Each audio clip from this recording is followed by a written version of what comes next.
ನೂರಾರು ವರ್ಷಗಳ ಹೋರಾಟ. ಎಷ್ಟೋ ಜನ ಜೀವ ತೆತ್ತಿದ್ದಾರೆ, ಎಷ್ಟೋ ಜನ ಕುಟುಂಬ ಮನೆ ಮಠ ಬಿಟ್ಟು ಹೋರಾಟ ನಡೆಸಿದ್ರು.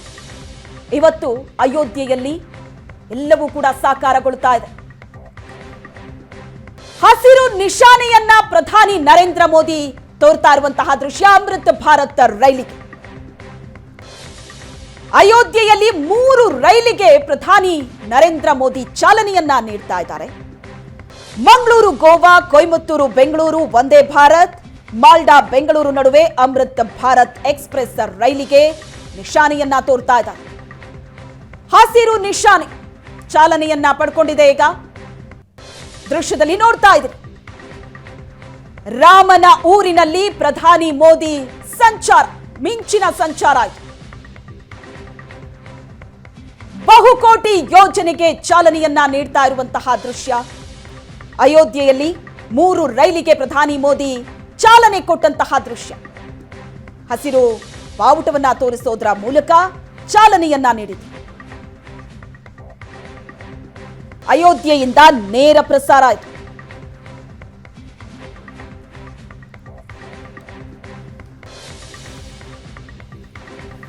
ಕರ್ನಾಟಕದ 3 ರೈಲಿಗೆ ಪ್ರಧಾನಿ ಇವತ್ತು ಚಾಲನೆಯನ್ನ ನೀಡ್ತಾರೆ. ಇದು ಕರ್ನಾಟಕದ ಮಂದಿಗೆ ಬಹಳ ಸಂತಸದ ವಿಚಾರ. ಇದು ಕರ್ನಾಟಕಕ್ಕೆ ಸಂಪರ್ಕ ಕಲ್ಪಿಸಲಿರುವಂತಹ ಮತ್ತೆರಡು ವಂದೇ ಭಾರತ್, ಹಾಗೇನೆ ಹೊಸ ಮಾದರಿಯ ಅಮೃತ್ ಭಾರತ್ ಎಕ್ಸ್ಪ್ರೆಸ್ ರೈಲು ಈಗ ಚಾಲನೆ ದೊರೆತಿದೆ ಪ್ರಧಾನಿ ನರೇಂದ್ರ ಮೋದಿ ಅವರಿಂದ. ಹೊಸ ವಂದೇ ಭಾರತ್ ರೈಲು ಮಂಗಳೂರು ಮಡ್ಗಾಂವ್, ಬೆಂಗಳೂರು ಕೊಯಮತ್ತೂರು ನಡುವೆ ಸಂಚರಿಸಲಿದೆ. ಅಮೃತ್ ಭಾರತ್ ರೈಲು ಮಾಲ್ಡಾ ಬೆಂಗಳೂರು ನಡುವೆ ಸಂಚರಿಸಲಿದೆ. ವಂದೇ ಭಾರತ್ ರೈಲಿನ ಜೊತೆಗೆ ಪಶ್ಚಿಮ ಬಂಗಾಳದ ಮಾಲ್ಡಾ ಬೆಂಗಳೂರು ನಡುವಿನ ಅಮೃತ್ ಭಾರತ್ ಎಕ್ಸ್ಪ್ರೆಸ್ ರೈಲುಗಳಿಗೂ ಪ್ರಧಾನಿ ಮೋದಿ ಚಾಲನೆ ನೀಡಿದ್ದಾರೆ.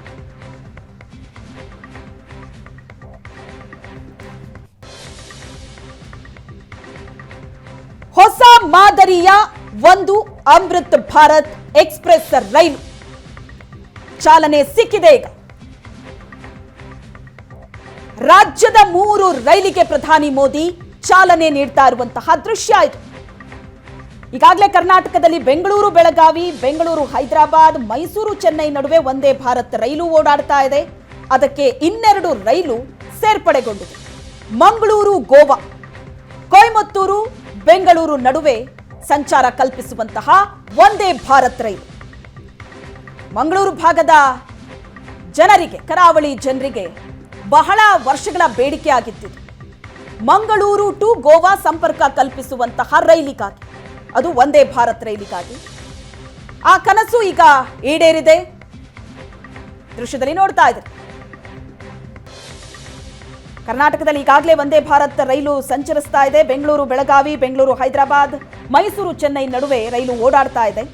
ಅದಕ್ಕೆ ಮತ್ತೆರಡು ರೈಲು ಸೇರ್ಪಡೆ. ಮಂಗಳೂರು ಮಡ್ಗಾಂವ್ ಹಾಗೂ ಬೆಂಗಳೂರು ಕೊಯಮತ್ತೂರು ನಡುವೆಯೂ ವಂದೇ ಭಾರತ್ ರೈಲು ಸಂಚಾರ ಆರಂಭ ಮಾಡ್ತಾ ಇದೆ ಇವತ್ತಿನಿಂದ.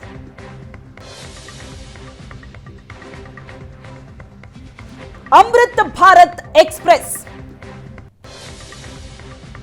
ಪಶ್ಚಿಮ ಬಂಗಾಳದ ಮಾಲ್ಡಾ ಮತ್ತು ಬೆಂಗಳೂರು ನಡುವಿನ ಅಮೃತ್ ಭಾರತ್ ಎಕ್ಸ್ಪ್ರೆಸ್ ರೈಲಿಗೂ ಮೋದಿ ಚಾಲನೆ ನೀಡಿದ್ದಾರೆ. ಈ ರೈಲು ಗಂಟೆಗೆ 130 ಕಿಲೋಮೀಟರ್ ವೇಗದಲ್ಲಿ ಓಡುತ್ತೆ. 22 ಕೋಚ್ಗಳಿದೆ. 1800 ಪ್ರಯಾಣಿಕರು ಇದರಲ್ಲಿ ಪ್ರಯಾಣಿಸಬಹುದು. ಸಾಮಾನ್ಯ ವರ್ಗದ ಪ್ರಯಾಣಿಕರನ್ನು ಕೂಡ ಗಮನದಲ್ಲಿಟ್ಟುಕೊಂಡು ಈ ರೈಲನ್ನ ನಿರ್ಮಿಸಲಾಗಿದ್ರೂ ಸಹ ಅನೇಕ ಐಷಾರಾಮಿ ಸೌಲಭ್ಯ ಈ ರೈಲಿನಲ್ಲಿ ಇದೆ.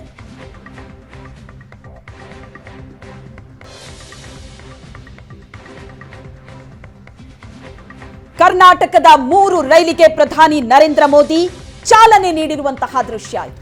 ಹಸಿರು ಬಾವುಟವನ್ನ ತೋರಿಸೋದ್ರ ಮೂಲಕ ಈಗಾಗಲೇ 3 ರೈಲಿಗೆ ಚಾಲನೆ ಸಿಕ್ಕಿದೆ.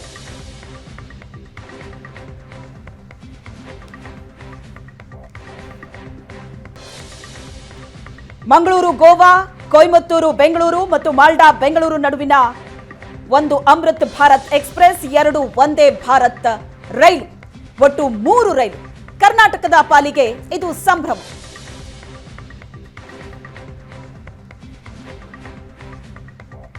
ರೈಲಿನಲ್ಲಿ ಕೂತಂತಹ ಮಕ್ಕಳತ್ತ ಕೈ ಬೀಸ್ತಾ ಇದ್ದಾರೆ ಪ್ರಧಾನಿ ನರೇಂದ್ರ ಮೋದಿ.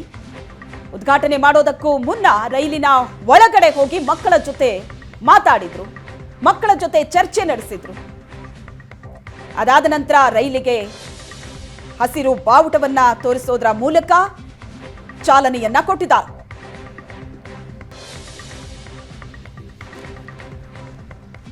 ಪ್ರಧಾನಿ ನರೇಂದ್ರ ಮೋದಿ ಅಯೋಧ್ಯೆಯಲ್ಲಿದ್ದಾರೆ. ಅಯೋಧ್ಯೆಯಿಂದ ನೇರ ಪ್ರಸಾರದ ದೃಶ್ಯ. ಒಂದೊಂದೇ ಯೋಜನೆಗಳಿಗೆ ಚಾಲನೆ ಸಿಗ್ತಾ ಇದೆ. ರೈಲ್ವೆ ನಿಲ್ದಾಣ, ವಿಮಾನ ನಿಲ್ದಾಣ ಉದ್ಘಾಟನೆ, 15 ಕಿಲೋಮೀಟರ್ ರೋಡ್ ಶೋ. ಪ್ರಧಾನಿಯತ್ತ ಅಲ್ಲಿ ಸೇರಿರುವಂತಹ ಜನ ಕೈ ಬೀಸ್ತಾ ಇರುವಂತಹ ದೃಶ್ಯ. ಅಯೋಧ್ಯೆ ಜನರ ಪಾಲಿಗೂ ಕೂಡ ಇದು ಬಹಳ ಖುಷಿಯ ವಿಚಾರ. ಸಾಕಷ್ಟು ಜನ ಕೂಡ ಸೇರಿದ್ದಾರೆ. ಜನವರಿ 22ರ ಕಾರ್ಯಕ್ರಮ ಬಹಳ ದೊಡ್ಡ ನಿರೀಕ್ಷೆ, ಕುತೂಹಲ ಎದುರು ನೋಡ್ತಾ ಇದ್ದಾರೆ ಕೋಟ್ಯಾಂತರ ಜನ.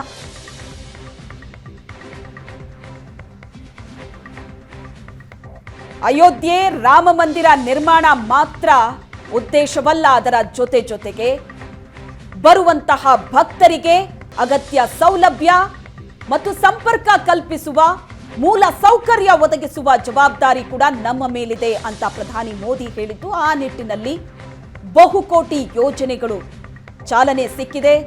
ಕೆಲವೊಂದಷ್ಟು ಕಾಮಗಾರಿಗಳು ಬಹಳ ತ್ವರಿತಗತಿಯಲ್ಲಿ ನಡೀತಾ ಇದೆ, ಇನ್ನೊಂದಷ್ಟು ಕಾಮಗಾರಿ ಮುಗಿಬೇಕಾಗಿದೆ. ಅಯೋಧ್ಯೆ ಈಗ ಬಹಳ ವೇಗವಾಗಿ ರೆಡಿ ಆಗ್ತಾ ಇರುವಂತಹ ಸುಸಜ್ಜಿತವಾದ ನಗರ.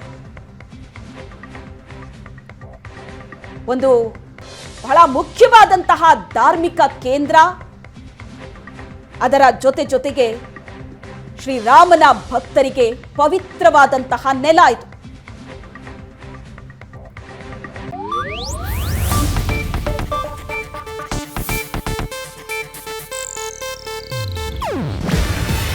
ಇದು ಏಷ್ಯಾನೆಟ್ ನ್ಯೂಸ್ ನೆಟ್ವರ್ಕ್ ಪ್ರಸ್ತುತಿ. ನೀವು ನೋಡ್ತಿದ್ದೀರಾ ಏಷ್ಯಾನೆಟ್ ಸುವರ್ಣ ನ್ಯೂಸ್.